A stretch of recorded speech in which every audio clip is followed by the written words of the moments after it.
story is quite interesting. Who knows the story of how parity was kind of discovered, or how people... Decay of K-meson. Decay of? K-meson. K-meson. So what was wrong with decay of K-meson? I don't remember that. So actually the story is related to so-called tau theta problem. What is this tau theta problem?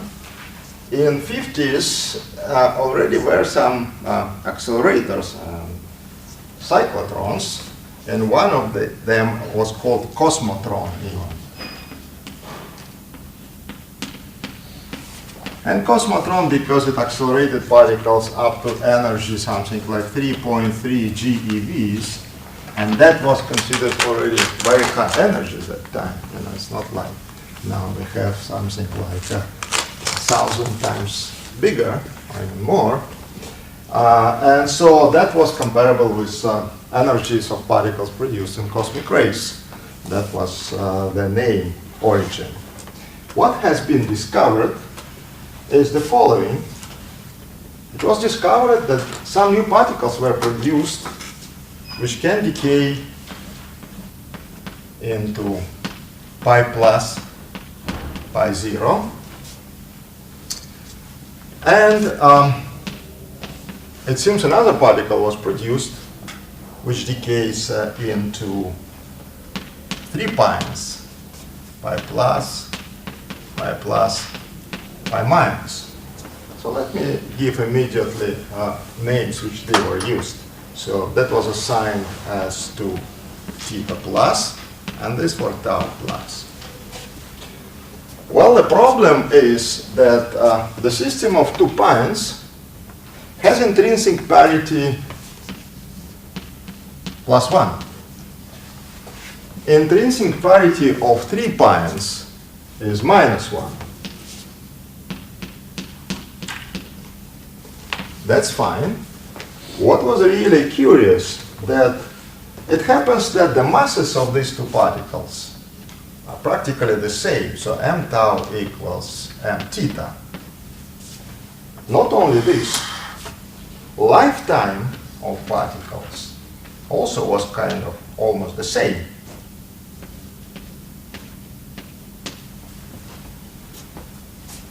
And at the same time, the number of decays of this type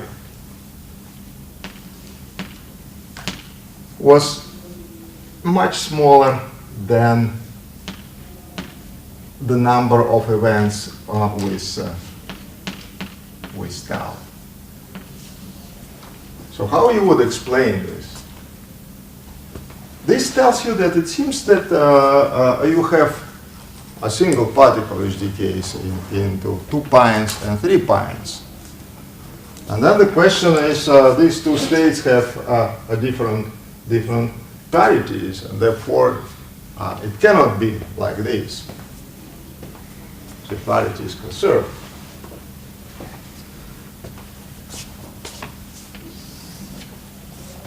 So the solution has been proposed by Li and Yang.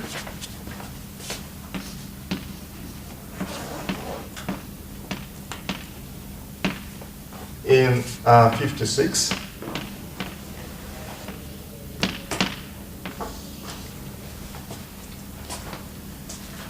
Who are saying that, in fact, let's try to use this, that theta plus coincides with tau plus. So before, people even didn't discuss that that can be the same particle because of different properties of this tau, of different parities.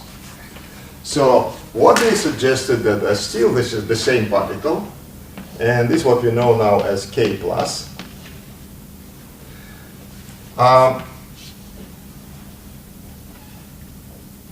Tau of this particle is minus 1. As we know now that K meson has the parity minus 1, that's a pion.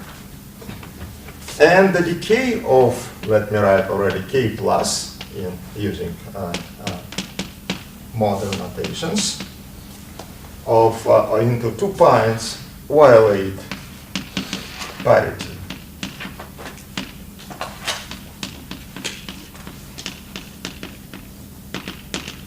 So initial parity is -1, and final parity is +1. And the point is that the spin of this particle K, and it was shown, is 0. Spin is 0. And therefore, conservation of angular momentum tells us that L in final state of these 2 points is also 0. So you cannot compensate these signs by playing with orbital motion of particles. So it's clearly that you have here parity violation. So that was really shocking because people believed that all the symmetries introduced, like charge symmetry, like P symmetry, like CP and CPT, are conserved. And it's strange that nature is asymmetric, so there's asymmetry between left and right. So then it was suggested further that actually strong and electromagnetic interactions, as we discussed, conserve parity. However, parity is broken in weak interactions.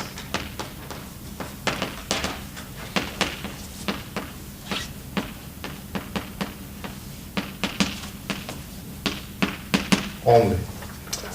And it is also clear because decays of this type, or decays of K mesons, are going with breaking of strangeness, and therefore they are due to weak interactions. And so I can assume that, weak interactions break parity. Lee and Young also immediately concluded that one can see and should see parity violation in some other processes, and in particular in beta decay.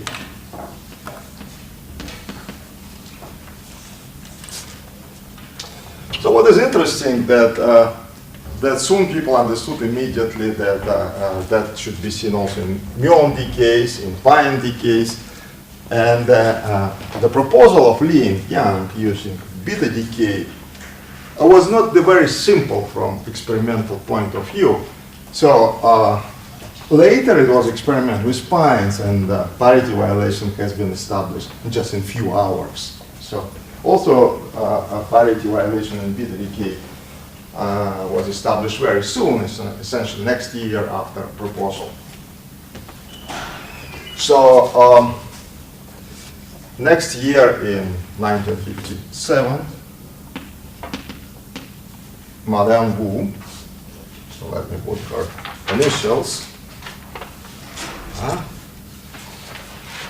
CS. Fine.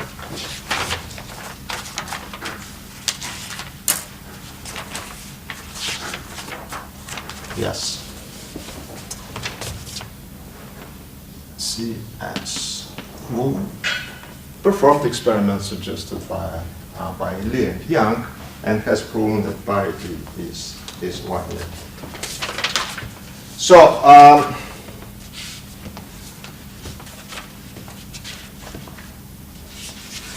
before doing this, let us try to see how parity can be violated at fundamental level before going to the experiment.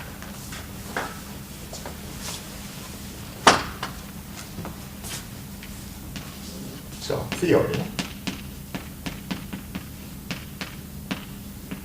And first of all, remember Fermi introduced Hamiltonian of strong weak interactions in the form of product of 2 vector currents. Now I put here this V as a vector currents, so that, for instance, we have a neutrino, gamma, mu, electron, so this stuff. Okay. So This Hamiltonian is invariant under P transformations. Right? Zero components are not transformed.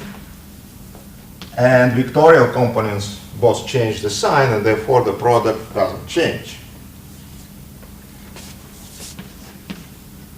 So this is vector current. Now we can introduce axial vector current, which is psi, gamma mu, gamma phi, psi. Under P transformations, zero components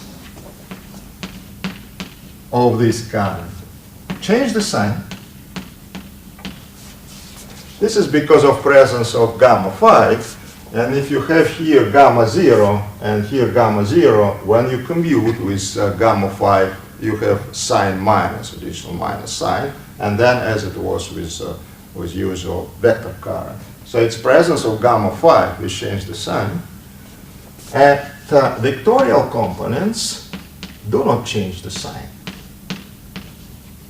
Again, because when you do permutation twice, you will change the sign twice. So gamma 0, and here is, for instance, gamma 1. So you do two times permutation. So you have two minus sign square, and then gamma 0 gives 1. So axial vector part doesn't change the sign. And therefore, what is interesting, that if you introduce Hamiltonian in the form axial vector current times axial vector current, this is also invariant, right? Because here you have 0 times 0 component, doesn't change, and vectorial do not change. Oh, sorry, that should be. Okay? So this is also invariant. So what is not invariant, if you have cross terms, if you have in Lagrangian terms A mu, V mu. So that changes the sign. And also V mu, A mu. Right? So those guys are changing sign.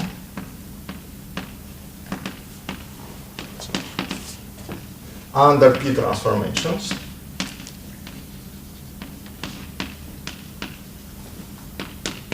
And therefore you need to introduce combination of vector and axial vector current to have your theory violating parity. And actually final Hamiltonian, what we have already discussed, because I put already in our discussions correct expression for Hamiltonian, was V minus GA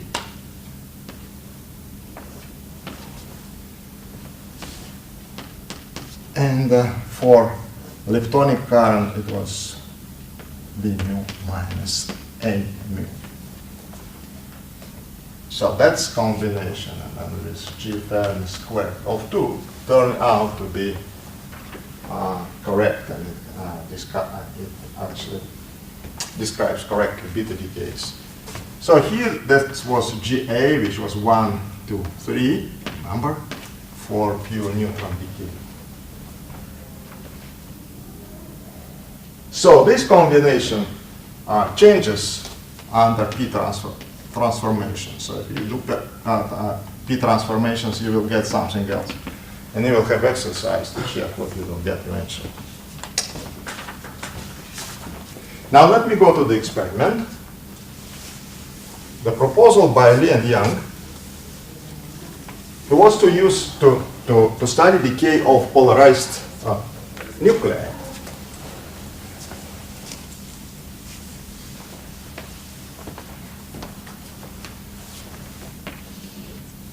So P violation in beta decay.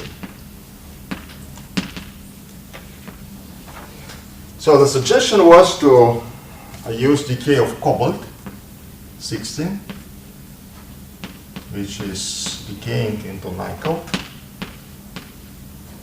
60, plus electron plus antineutrino, electron antineutrino.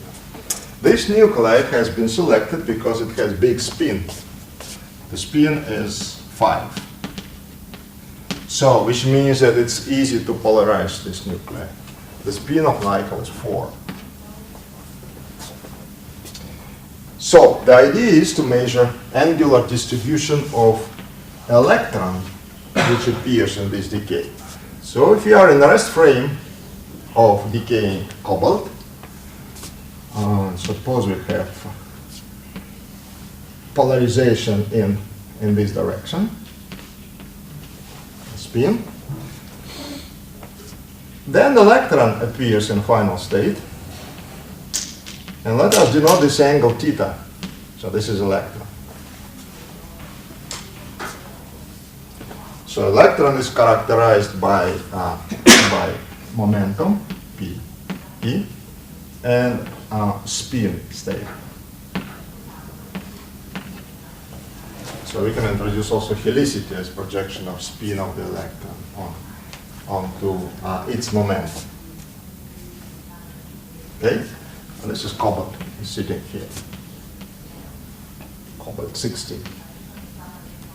So the idea is to study what is theta dependence of electrons which appear in this decay. So they consider the kind of the idea to detect many of these decays and construct distribution of electrons over theta.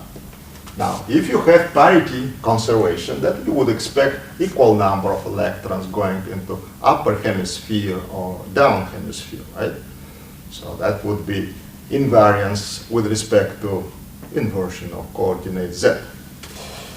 So, initial state here is this.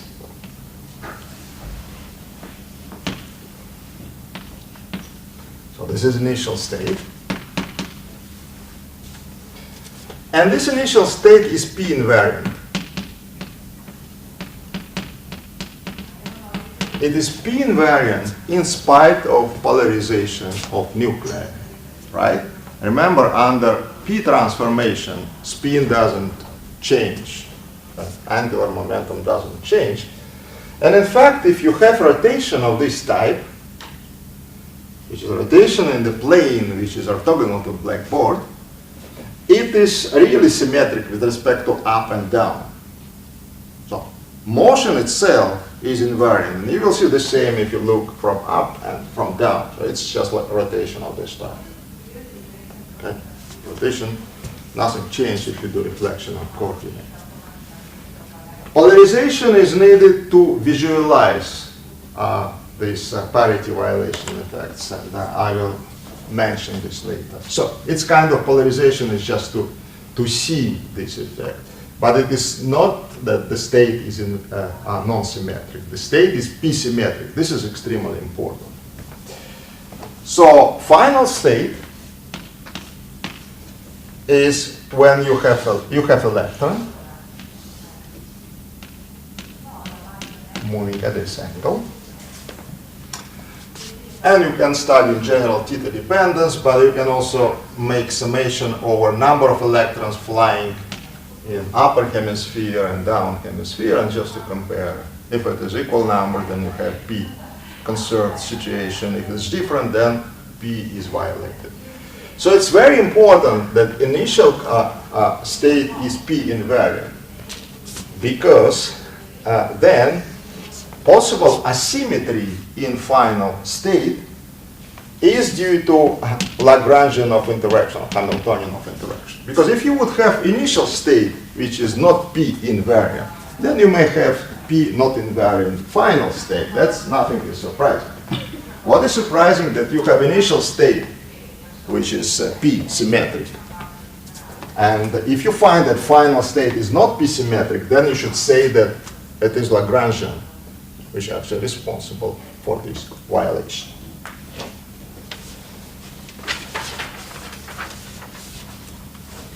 So the signature of p violation would be that the probability of decay into angle theta is not equal the probability of decay into angle pi minus theta. Right? So that's pi minus theta. Now we can write the probabilities without real computations, by using symmetries, as I said already before, so you can actually extract physical consequences without real computations. How to do this? You have Lagrangian of interactions. Then what you are doing, you use Feynman rules, you use all this machinery, and finally you compute gamma decay rate or probability, which is function of kinematic variables, finally, right? So what are kinematic variables?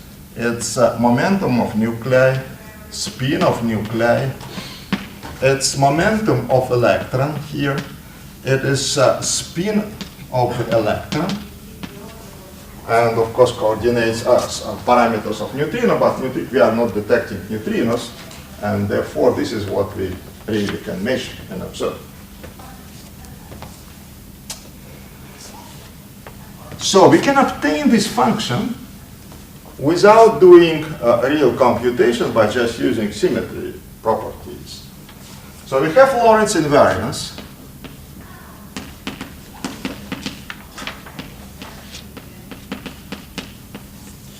Which tells us that gamma should be scalar product of vectors.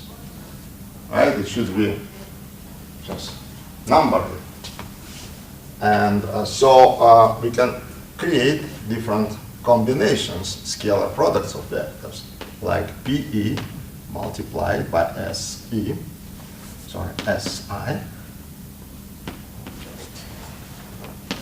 PE S can be PI, PE. So these are scalar combinations. And we know, because of Lorentz invariance, eventually gamma should be function of these scalar products. Okay? Now, what are the P properties of these scalar products? These change the sign, right? Under P transformations, this combination change the sign because S doesn't change. This is spin of nuclei. It doesn't change the sign. This change the sign. So it changed the sign. Now this combination also, right? Because here is spin and here is momentum. Let's change the sign. This combination doesn't change the sign. Right, it's plus. Therefore, even without any computations, we should say that gamma in general can be written as A. So let me put here I. This is the spin. Plus B multiplied by PE multiplied by SI if P is violated. If parity is violated, that this gamma should depend on combinations which change the sign under P transformations. So, if P is violated, then B is not equal 0. Of course, to have exact expression for gamma, you need to compute A and B, and for this you need to perform all these computations. By the way, A and B can be the functions of combinations which do not change the sign under P transformations. Okay? So that can be written as A 1 plus alpha cosine theta. Right? So this scalar product. And theta is the angle between momentum of nuclei and momentum of, and spin of nuclei and momentum of electron. This is precisely the angle which is here. And clearly that this expression is not invariant with respect to reflection, right? Because of this cosine. So for upper hemisphere, this cosine is positive, right? For down hemisphere, it is negative cosine. And therefore you expect different number of events in upper hemisphere and down hemisphere. So it's appearance of this dependence which signifies violation of parity. Okay?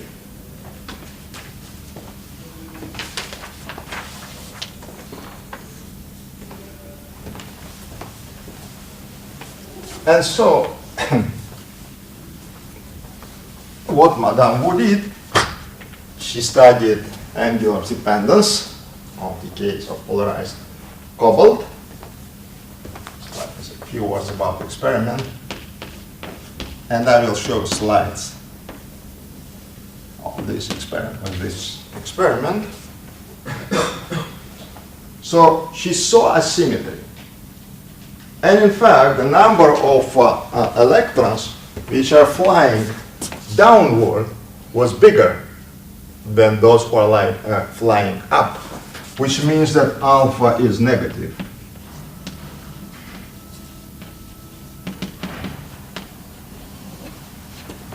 Okay?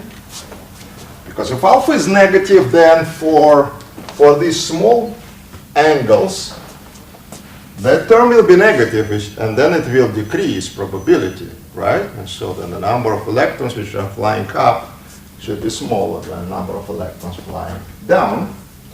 What was important, that she also measured alpha, because you need also to extract finally your fundamental parameters. And alpha is function of GA. So if you do now exact computations, you will find this alpha as a function of GA. So if GA is 0, then there is no parity violation. Well, at least in this hadronic part, as a part of the car. So it was important to measure the level of polarization. Of course, you are doing polarizations, you are using magnetic field, but what is important to really know how strong is polarization. Usually it's not 100%. And for this, she used the following fact. So actually what appears in final state is nickel, which is an excited state, which then decays with emission of photon. And then it's decayed into nickel and another photon. And then measuring polarization of photons,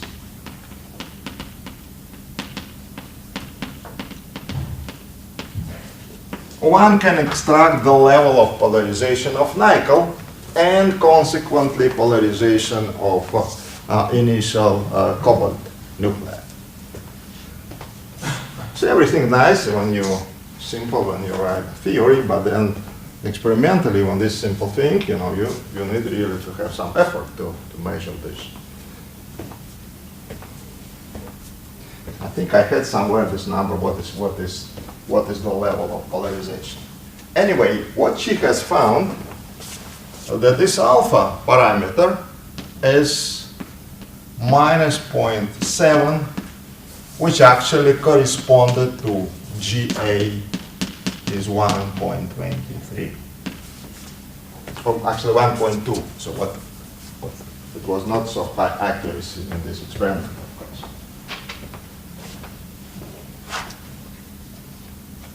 So this is how the parity violation has been discovered, but then it's almost immediately was discovered in muon decay and in fine decay. And remember, I already mentioned that, for instance, the energy distribution of electrons in muon decay, if you look back to our lectures, it depends what you put for your Lorentz structure, and that is different for V plus A and V minus A clearly, but it's also different for if you have vector, pure vector current or V minus A current. So, and also the pi decay actually has been used to establish parity violation. Questions?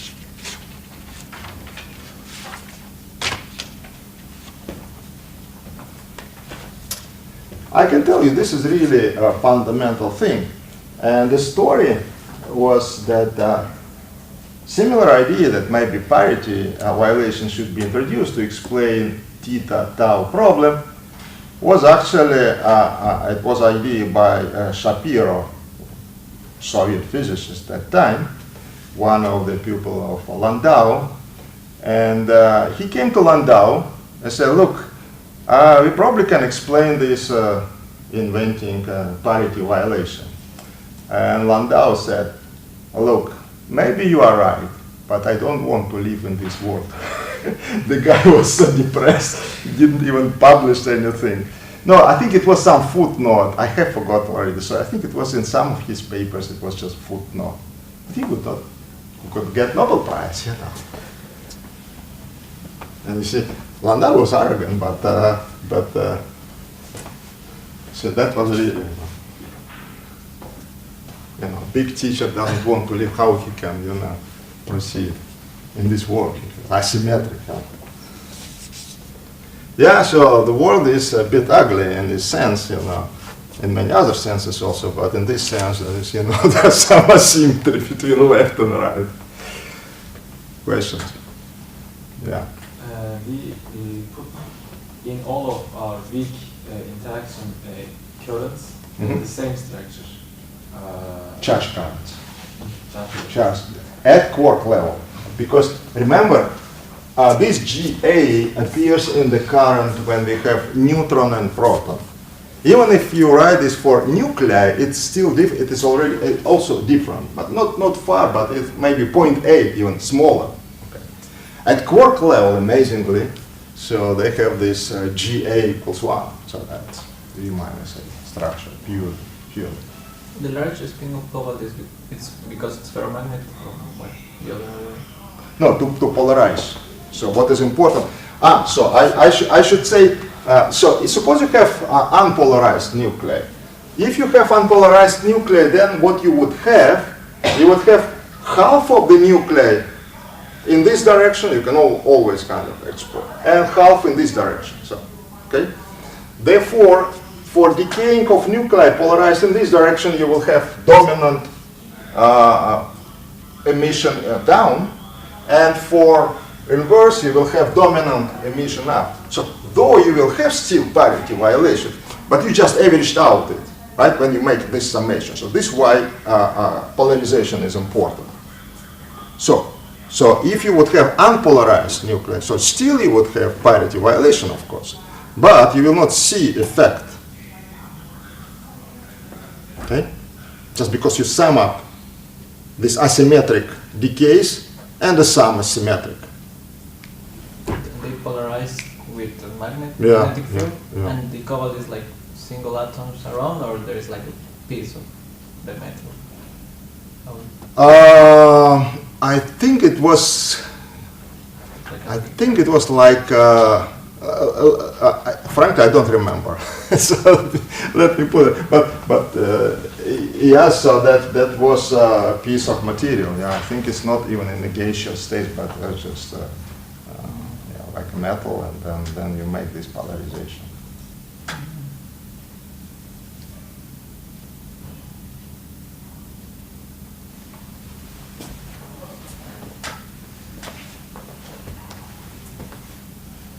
More questions? Why, when we consider the terms which gamma should dependent, we consider this one to change the minus sign, to change the parity sign, but we have also the one with moment of electron multiply dot product with the spin of the electron. Yeah. So since spin of electron hasn't been measured, this means that you just sum up over possible projections of the spin of the electron, and also neutrino. So eventually even neutrino is polarized, and people measure this polarization.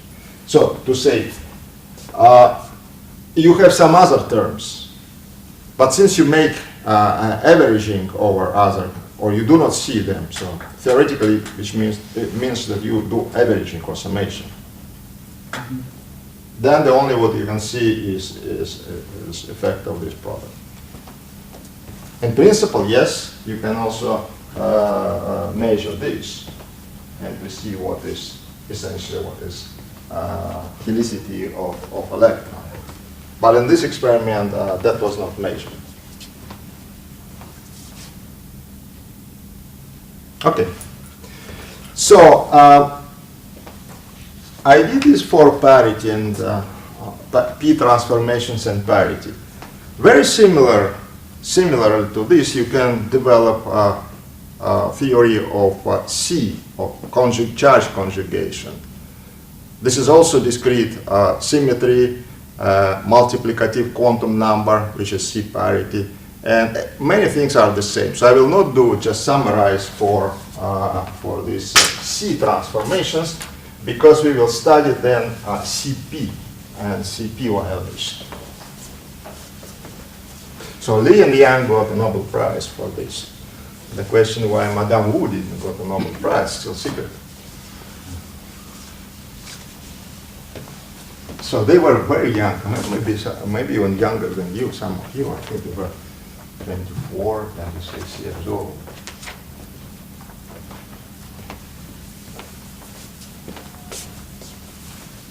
Very well. So charge conjugation, just summary.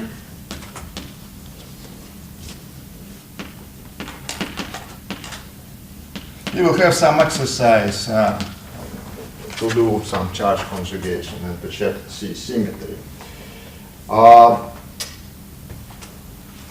So what is this C symmetry? We need to introduce transformation. So what is this C transformation?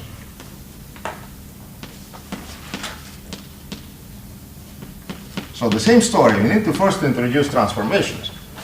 And C transformation is associated to transformation of particle to antiparticle, right?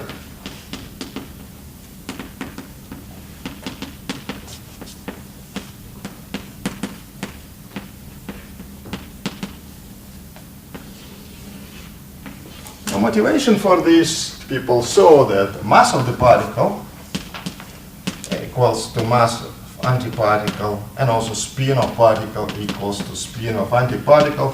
And of course, suspicion is that there's a symmetry when you substitute particle to antiparticle. Of course, actually, the quality of masses is consequence of CPT, but C is part of the CPT transformations. So if you want, this is kind of physics motivation to discuss this type of transformations. So what are these transformations? You transform particle to antiparticle, and the physics input, which you can use to define transformations of fields, that under C transformations, the currents change the sign. So in contrast to P transformations, under C, all the components of current change the sign, and also zero component, which leads actually to change the sign of a charge. Charges change the sign under C transformations. Now, how fields are transformed under C transformations? Coordinates do not transform, in contrast to P. Remember, in the case of parity transformations, you transform both coordinates and fields. Here, only fields are transformed, not coordinates. And for scalar field, so scalar, you have just conjugation, and you can check that Lagrangian actually is invariant under this transformation, usual Lagrangian. So you may have still some factor here, which I will discuss later. Now for fermion fields, for fermions, psi go to C, and then you have Dirac conjugation and transponent, and C is I gamma 2 gamma 0. I think you already studied this in the course, it's great. And now for vector fields, like for instance for photon, it changes the sign. It's simple.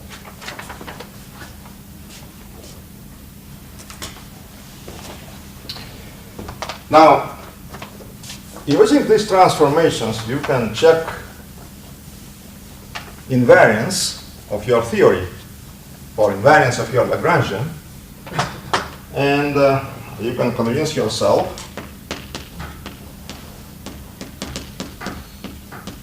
that Lagrangian of electromagnetic interactions is invariant. Current change the sign, and the interaction is current times field. And this change the sign, current change the sign, the product doesn't change. So in this, similarly, also Lagrangian of strong interactions invariant. Now, in the same way, in similar way, we did for P parity, we can introduce C parity. So what is this C parity?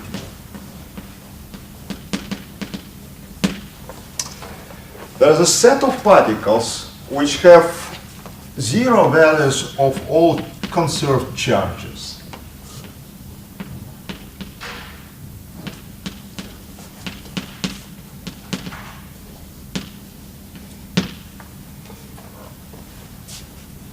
So in this case, particle and antiparticle coincide because there is no way how to distinguish particle from antiparticle. So particle coincides with antiparticle, or not to confuse with matter.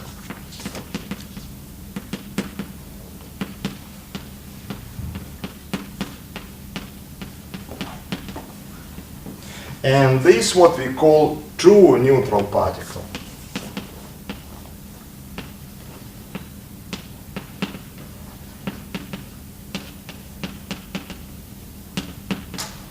Can I give examples of these particles?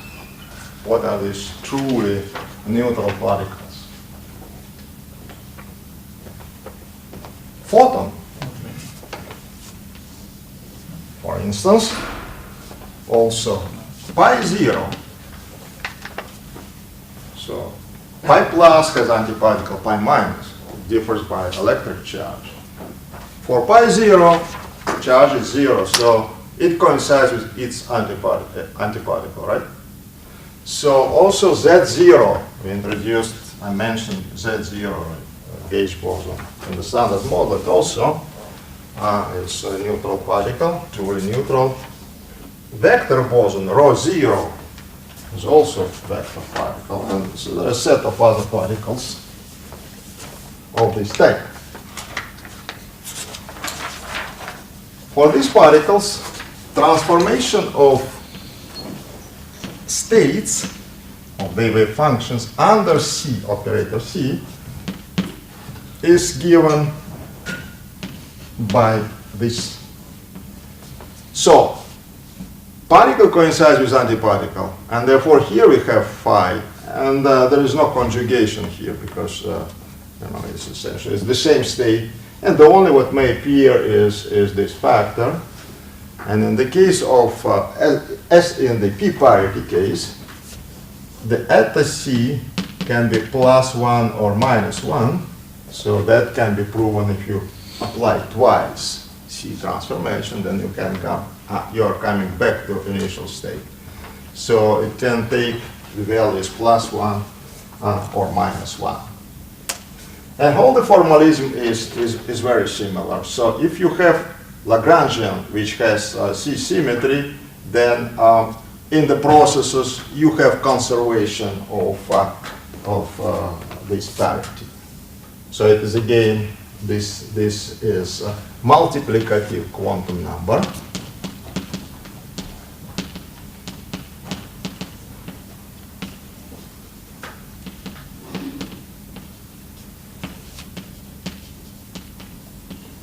Which is conserved in strong interactions and electromagnetic interactions.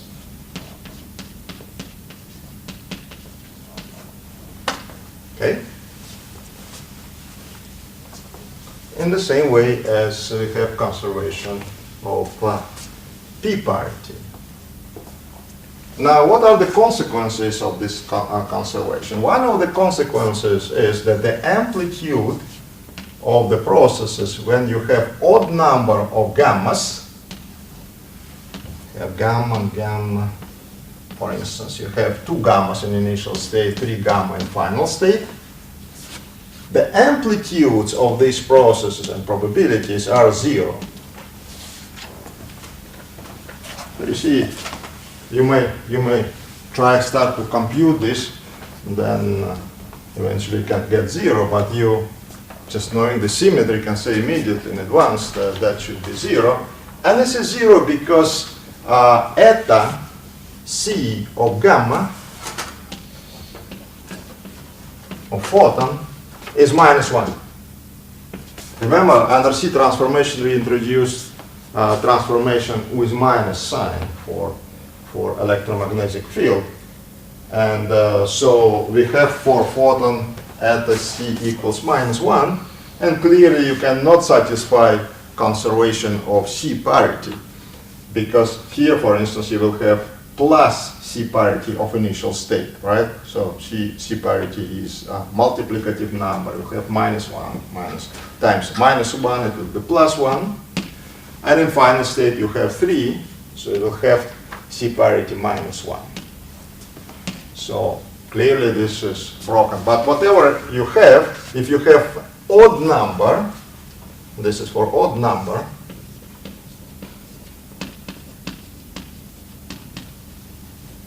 of gammas, you will have this 0. You will not be able to satisfy conservation of C parity. And this is what is called Fermi theorem.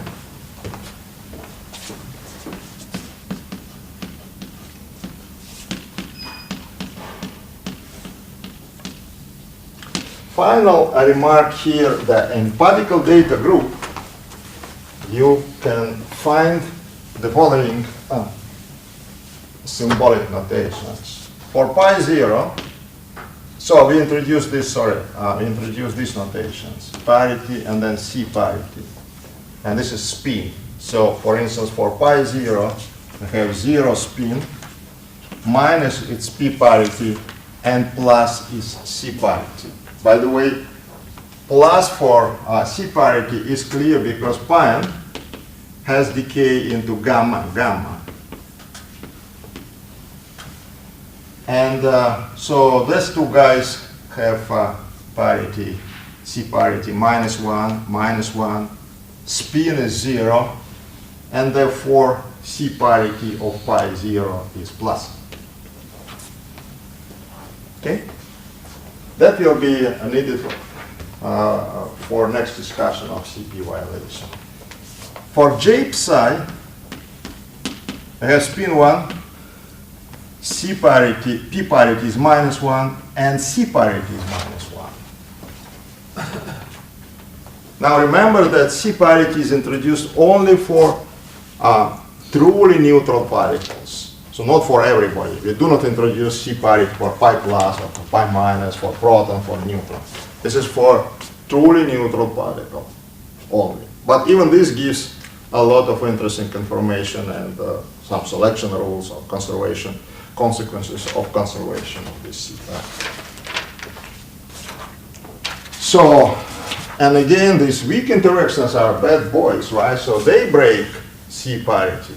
Weak interactions break C parity, and you will check this exercise. So you take this Hamiltonian, we have already derived, which breaks P parity, so which is kind of made of two currents which have V minus A structure.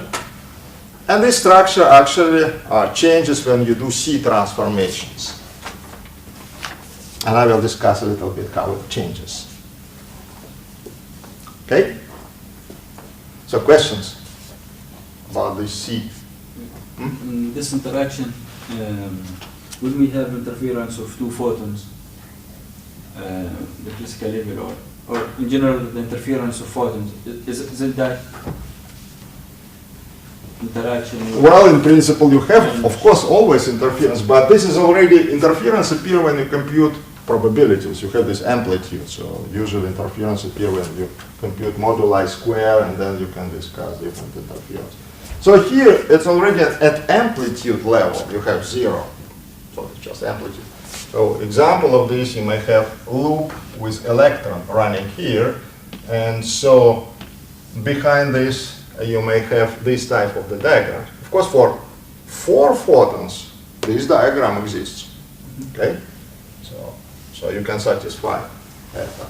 And what interferes with what, I'm not sure if I understand. So that exists. That not if you have another. If you have another, interesting. If you have just another photon here, that's 0. Just remove this photon, and this is non-zero.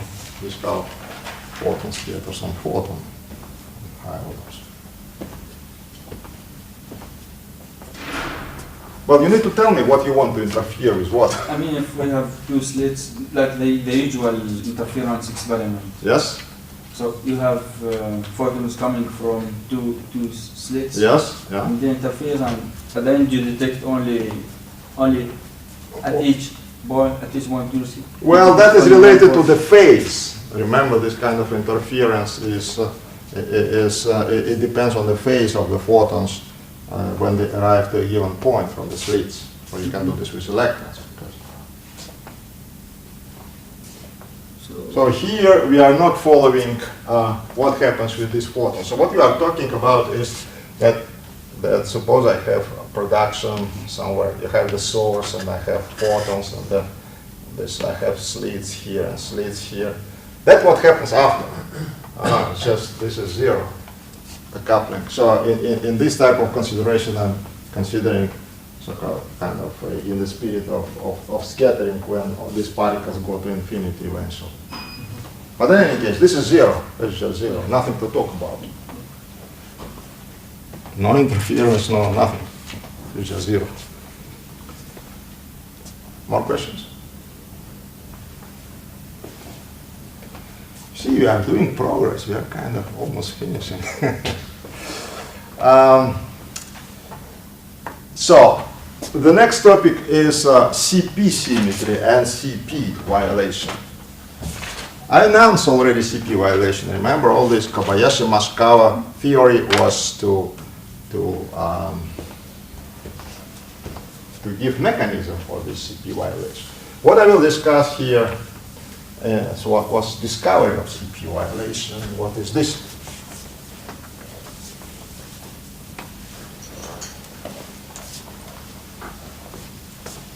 Was there any experiments testing charge parity violation? Experiments. Of course, yeah. So weak interactions violate C parity, as I will discuss now, just immediately.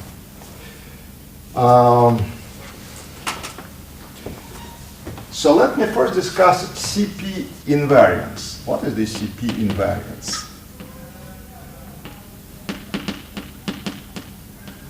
CP symmetry. So we need to introduce transformations first. And what is CP transformation is when we do sequential C and P transformations.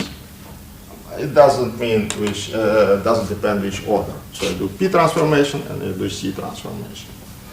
Again, you will have an exercise, but let me just announce that if you have P transformation applied to left-handed components of the fields, that would transform them to right-handed components of the fields.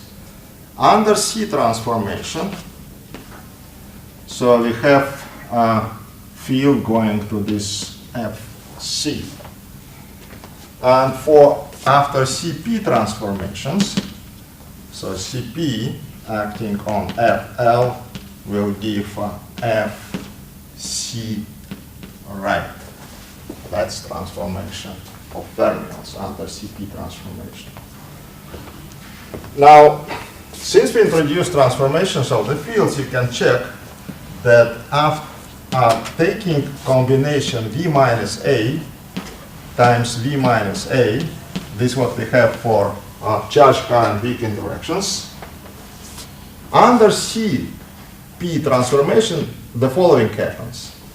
After C transformations, it will go to V plus A times V plus A, which is not invariant, of course. And then, when we apply P transformation, it will return back to V minus A multiplied by V minus A. So you will have exercise to check this. So which means that under CP transformation, this is invariant.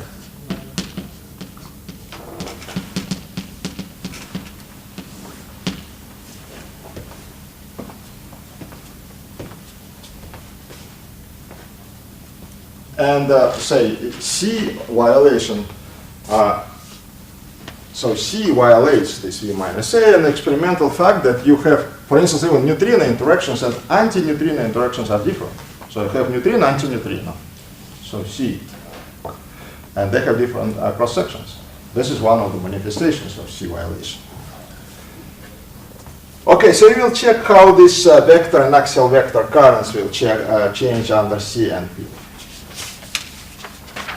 And people thought for a while that maybe Cp is good symmetry of nature.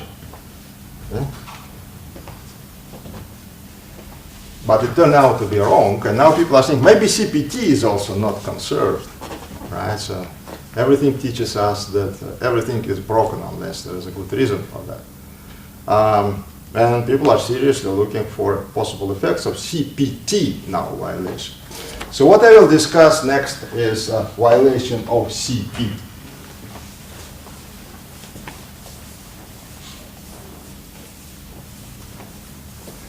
So it looks like even our usual weak interactions are invariant under Cp. Of course, electromagnetic interactions are invariant under Cp transformations. Electromagnetic and also strong interactions, they are even invariant separately under C and P transformations. And even these usual weak interactions, charge current interactions, and also neutral current interactions. So interactions with gauge bosons, with intermediate bosons, is also Cp invariant.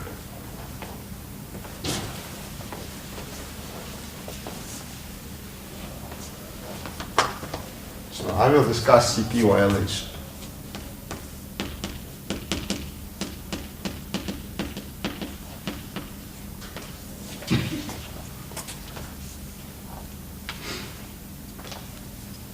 Cp violation has been discovered in the processes related to K0 and K0 bar methods.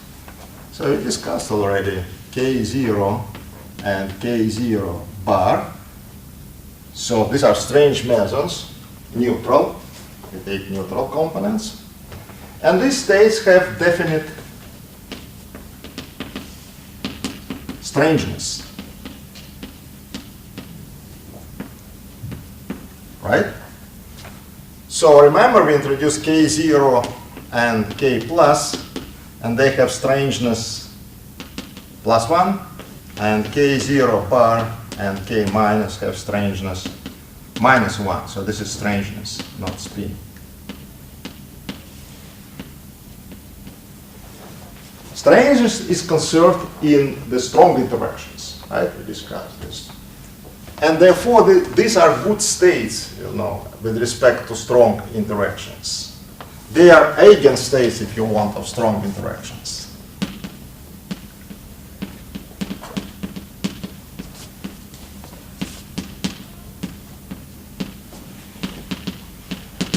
So, it is this state which is produced in strong interaction processes, like, for instance, pi minus interacting with proton gives lambda 0 hyperon plus K0. So it's K0 is produced, the state with definite strangeness. Strong interaction respects strangeness, and therefore the states which are produced here have definite strangeness. Or it can be the process pi plus proton gives K0 bar plus K plus proton. So you see, initial state is not strange, and therefore in final state you need to have two strange particles to conserve strangeness. So these are due to strong interactions. So I can write also other if you want. Now let us study C and the P properties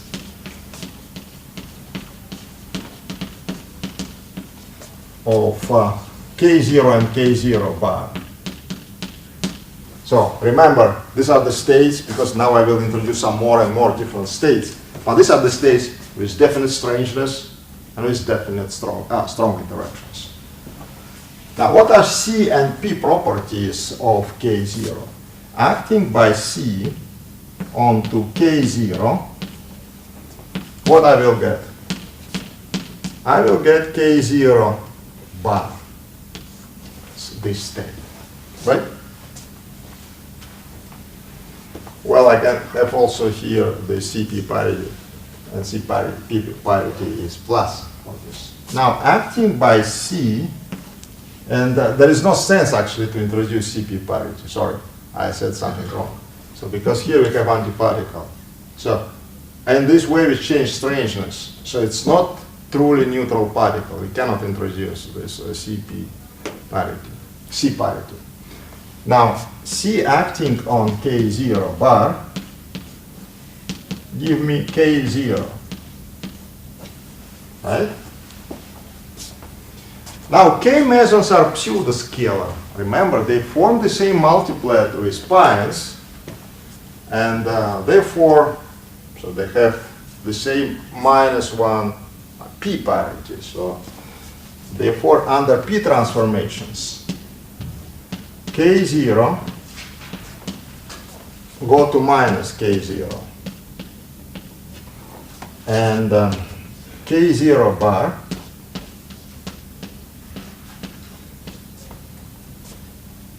go to minus K0 bar.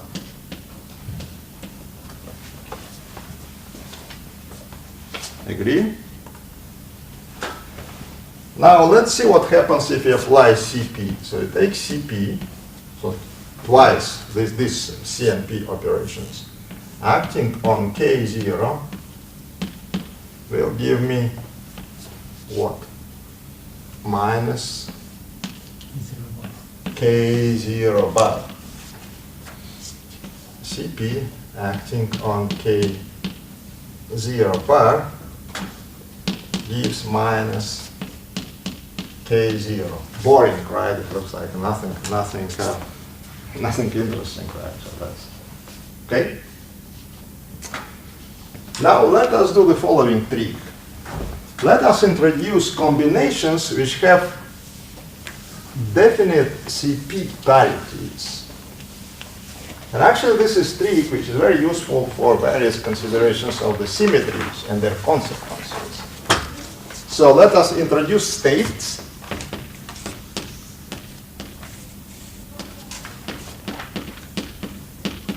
made out of K0 and K0 bar, which have definite Cp parities.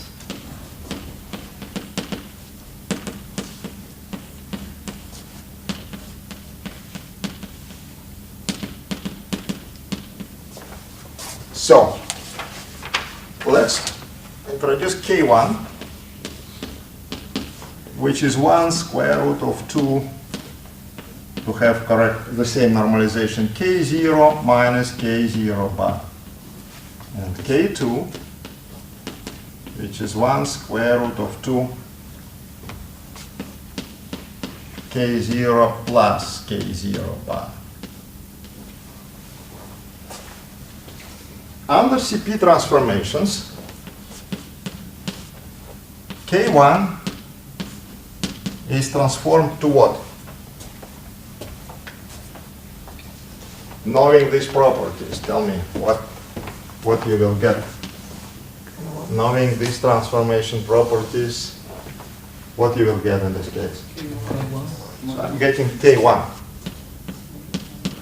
And the point is, under Cp, first these two change the places, and we have additional sign, minus doesn't change anything. And Cp acting on K2 gives me what? Yes, it gives me minus K2, right? Because here is plus, and therefore when we exchange K0 onto K0 bar, nothing is changing, and then the only what it matters is this minus sign which appears at the beginning. So that can be considered as a question for eigenstates and eigenvalues of the CP operator, and therefore coefficients which are staying here can be treated as CP parity, and therefore CP parity of K1 is +1 and CP parity of K2 is -1. Right?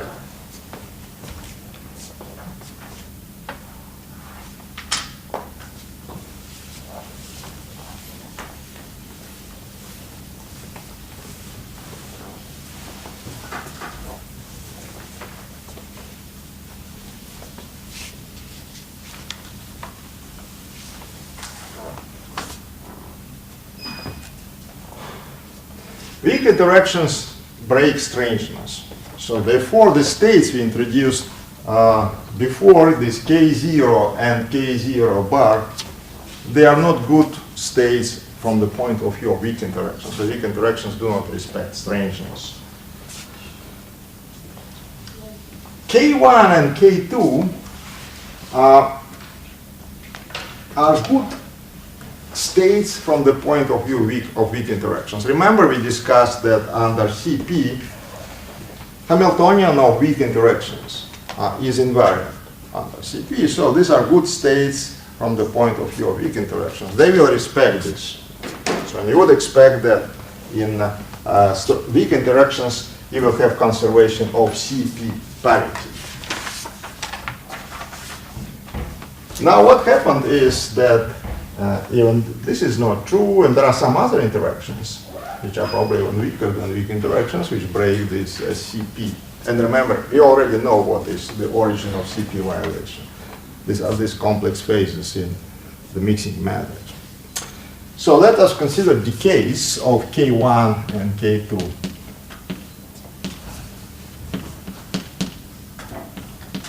So they are due to weak interactions. They can decay into two pines, pi 0, for instance. What is CP parity of this state?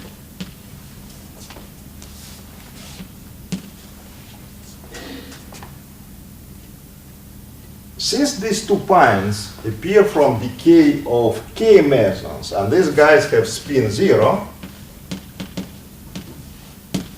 therefore pi 0 should be in the 0 orbital momentum state. And therefore CP parity of this system is given by CP properties of pi 0 and pi 0 bar. C doesn't change anything, right? So P changed the sign of wave function. But since we have two wave functions of pi zeros, then finally what we will get that it will be just one, and there is no transformation, there is no change. So which means that eta CP is +1 in this case. Agreed? Now for charge meson, so we may have the mode of decay with pi plus and pi minus. So how we find what is CP of this? So we'll have eta pine square, because we have two pines. This is under P transformation. Now we have -1 L. Again, these two guys can be in general in some L state, but L eventually is 0. But let me write in general way. And there is another factor -1 in the power L.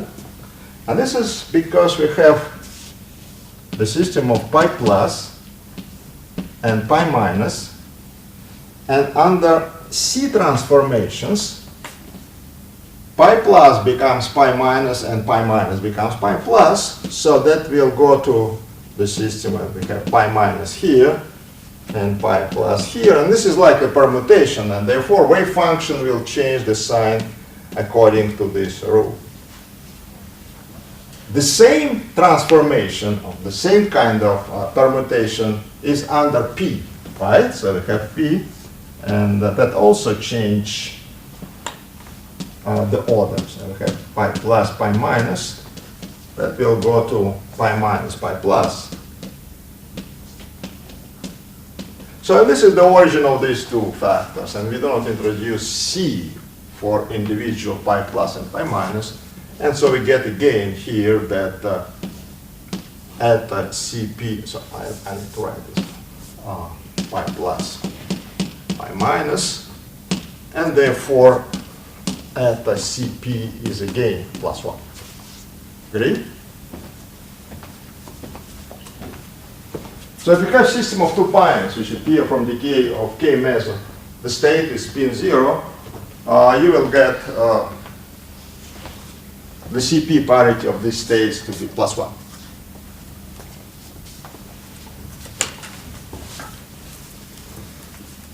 Now, K mesons can decay into 3 pions.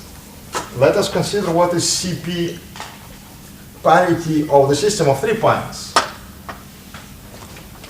So 3 pions, K, we can go to 3 pions. Cp of pi 0, pi 0, pi 0. It's easy. It's eta P parity cube. And then minus 1. And this is L,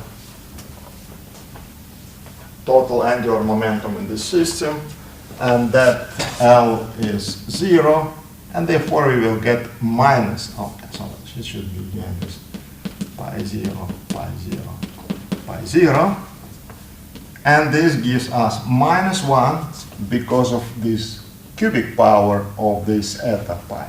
So that is 1. But this is minus 1. So what we will get here is that eta of 3 pions is minus 1 eta Cp of 3 pions. Now let us consider charge pions, pi plus, pi minus, pi 0. That's a little bit more complicated. So of course we will have the same factor eta P cube. This is usual P parity, and since we have these 3 pions, we have this P to the cube. Then what may happen is that in this subsystem we may have non-trivial angular motion, right? So we have pi plus, and again under P and C transformations they interchange places, and therefore that produces factor minus, L plus minus. So what may happen that total L, total angular momentum of this system is 0, as it should be, because we have decay of K0, which has spin 0. However, inside the system we may have non-trivial angular momentum.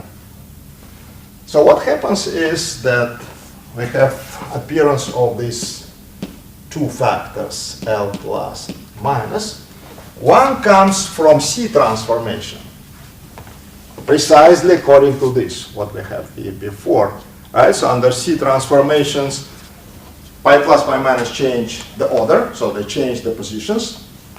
And then this factor appears with L, and L is angular momentum in the system of 2 pions.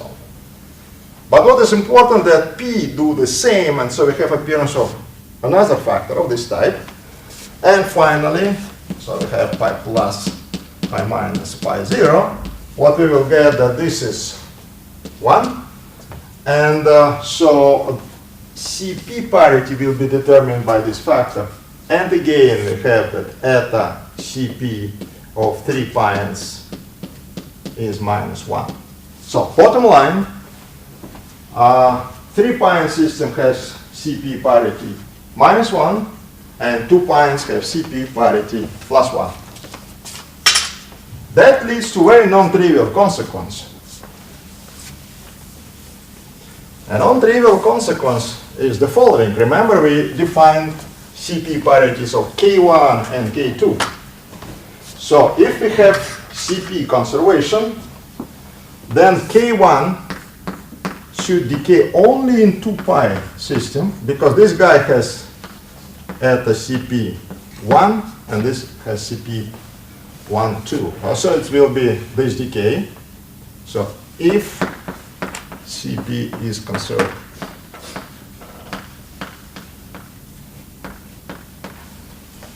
Now for K2, which has Cp parity -1, we expect to have decays only in 3 pi system. So now I need to put it here. So K2 will decay into 3 pi system.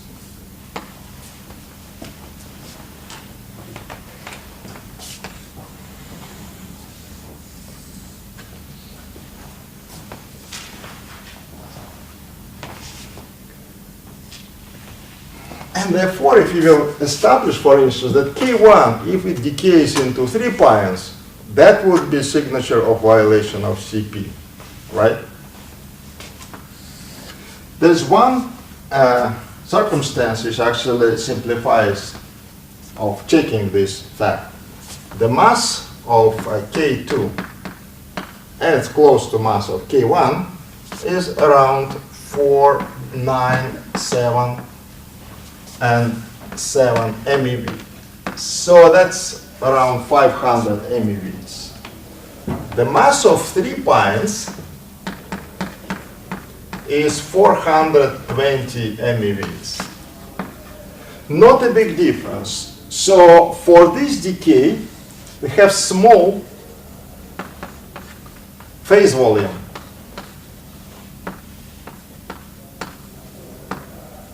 That is, momenta of pions here in this decay cannot have big values, right? Because these are very close. So the kinetic energy release is not big. It's just 70, say 80 MeVs, and that should be divided into 3 pions. And therefore, maximal energy of pion, of course, is this 70 MeVs or something like this. And this is much smaller than phase space for this volume, because here we have just 2 pions. And remember, when we compute the amplitudes of probabilities, we eventually make integration over momenta in final state. And therefore, since momenta of pions here, maximum momenta are smaller than here, then this integration leads to some additional suppression for this K2 going to 3 pions. So as a result, lifetime of K1 going to 2 pions is 0.9 10 to the minus 10 seconds, while lifetime of K2, which decays into 3 pions, is almost 2 orders of magnitude bigger. So that is 0.5 10 to the minus 8 seconds.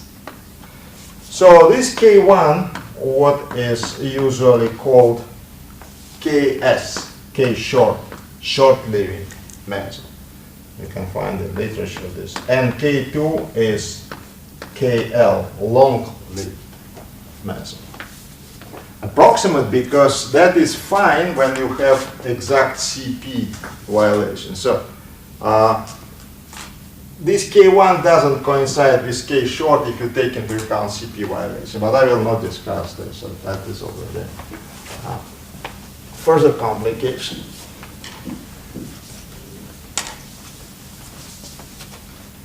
Now let me discuss discovery of Cp violation.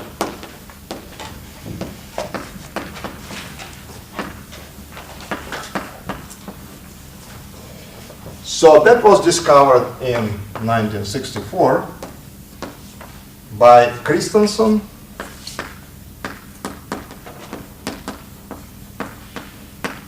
Cronin, Fitch, and Perlet.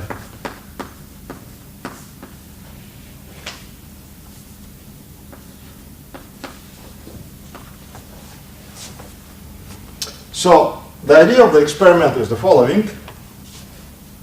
You're producing strong interactions K0, which is K1 plus K2 square root of 2, right? So you produce K0, and that is flying several meters. And what happens is that K1 component decays, and it decays faster. So K1 decays here. And at the end of the tunnel, you have your state, which is essentially K2.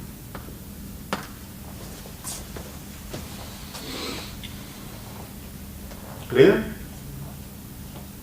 Because of this difference of lifetimes, K1 component disappears. And actually this appearance is really strong. I made somewhere this estimation, and it's many orders of magnitude.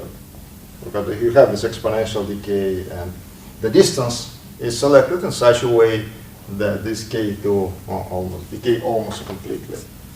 It's E into power 100 is what I have written here. Now here you put the detector. And in this, yeah?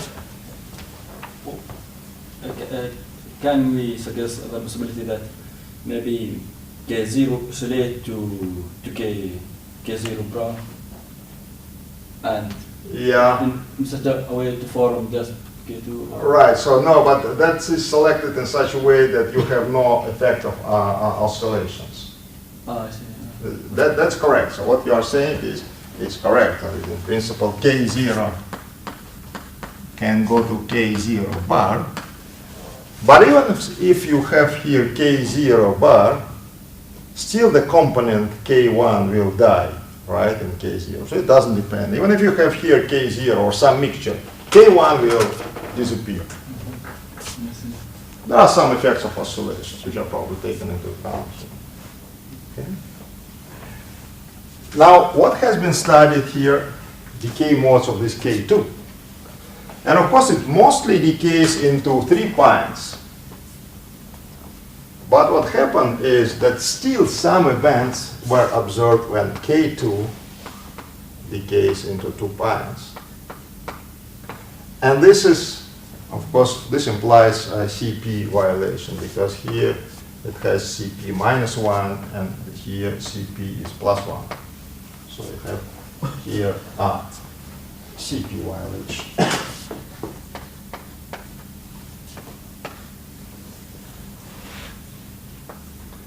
So there is a rich phenomenology of CP violation, and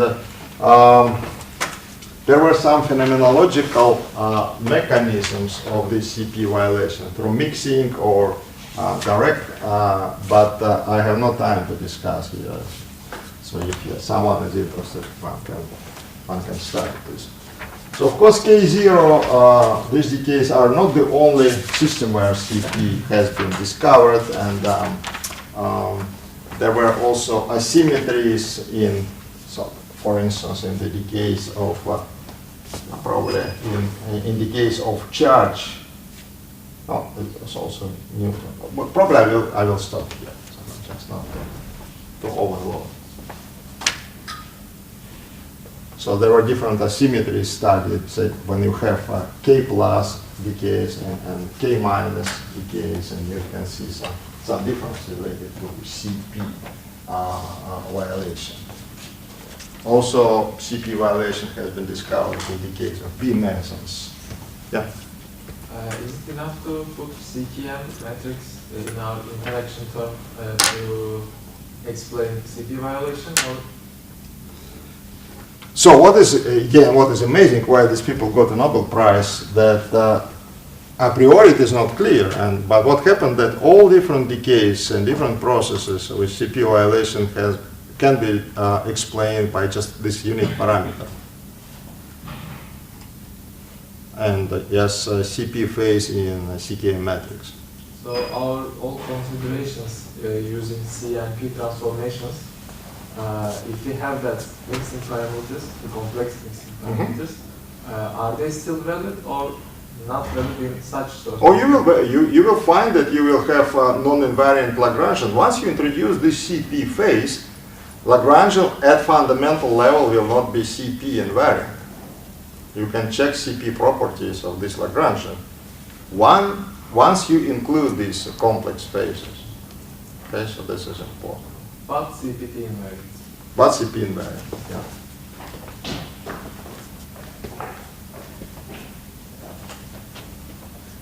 Some more questions? At what level is the case? Are like S part going into U? Or Yeah, if you want, this is kind of box diagrams are responsible for this decay. Actually, CP violation is implies that you have transition of K0 into K0 bar, and what you have is you have S bar D, and the diagram of this type if you want. So, and that will be S, that will go to U, then C, T, and that will be D, and here it will be U, C, T, this is W, W, and this will be S. S, here it will be D. So this CP violation implies transition of K0 and K0 bar to K0. So this transition. And now complex parameters appear here because in these vertices you will have elements of CKM matrix. Like for instance here you will have V UD, but also V DC, and this has a complexity. yeah. And also dt has also complexity. So all these vertices have complexity, and this is the origin of CP violation.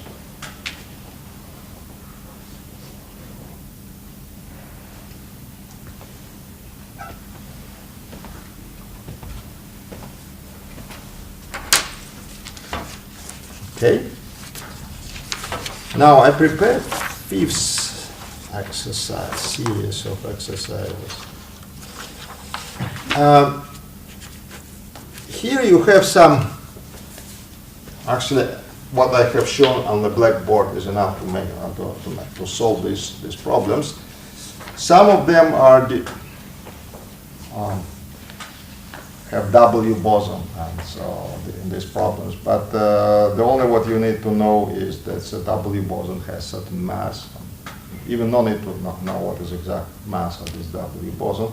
And you know coupling of W boson with charge currents, right? So this is universal coupling with all the currents. I think that's enough to solve the problem.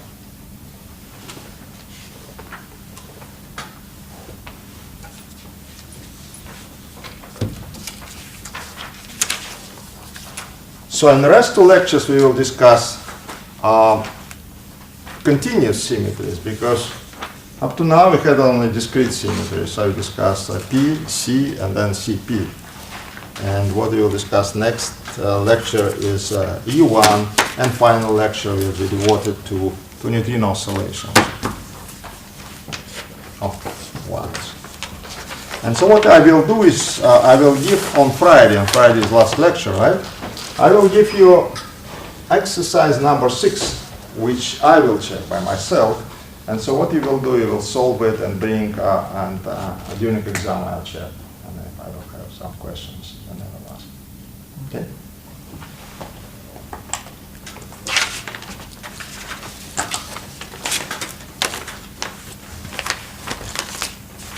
Okay, see you after tomorrow.